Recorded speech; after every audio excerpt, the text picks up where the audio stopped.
Thank you very much, Ronnie. And I want to thank Carol and the Skyscraper Museum for giving us this opportunity to speak about a building that is really quite near and dear to our hearts. I also wanted to stop, because I know that Carol wanted to say this, and I just want to stop and acknowledge the passing of a great New York architect, Max Bond, who passed away yesterday.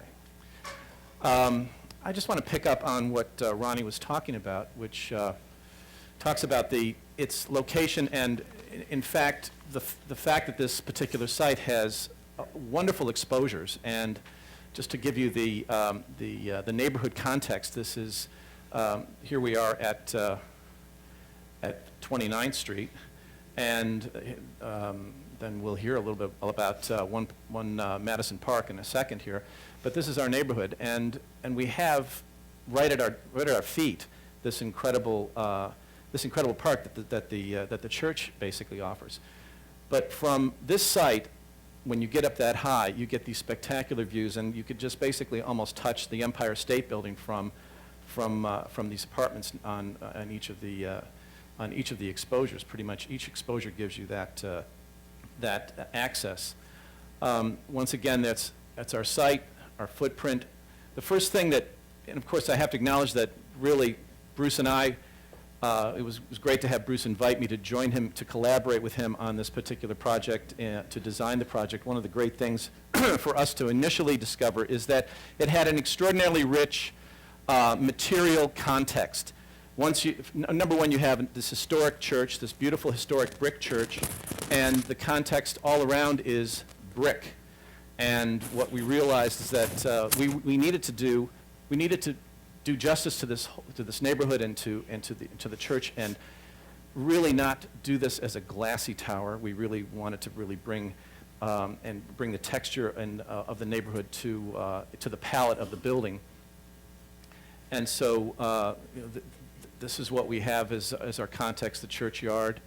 And of course, when you begin to kind of look at precedent, you realize that there's been nothing new under the sun.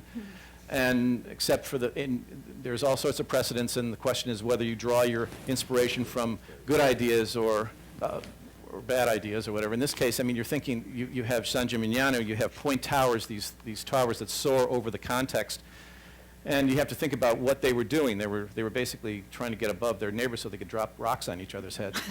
But truthfully, what really was important to understand is that there's no articulation here, but there is incredible texture and articulation at the base, and this is what I think Bruce and I realized we needed to understand when we began to work with this building and work and draw this building as many times as we did by hand, and sit over a table together with some colored pencils and begin to kind of flesh out ideas. And more closer to home, one of my favorite buildings in the city is the Downtown Athletic Club, and understanding how you have this vertical point tower and how you begin to kind of step back and create these interlocking elements that begin to break down the scale of the building.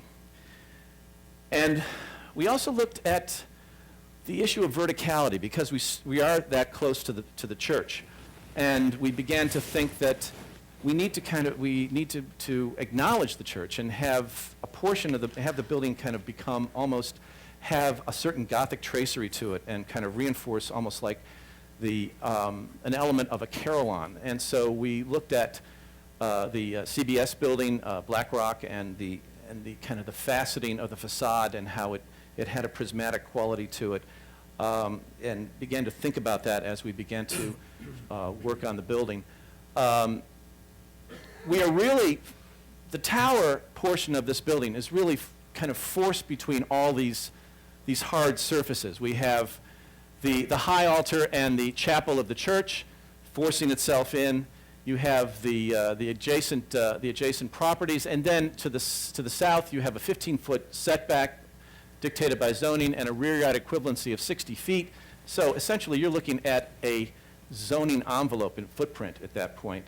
That's what we had to work with, and that's how we got our 4,600 square feet of footprint, which results in, and then how we began to break it up on the ground floor to create the beginning of a parish house facilities and our residential lobby adjacent to one another at that point. And the tower plan once we began to work with Ahmed and his team, Bart Sullivan as well, is understanding where we could break break down the floor plan to create these a one bedroom, two bedrooms at both the south, the middle, and the north in a plan, and essentially fit them in between the primary shear walls that cross the plan, and essentially become up with an A, B, and C line of apartments for the tower. And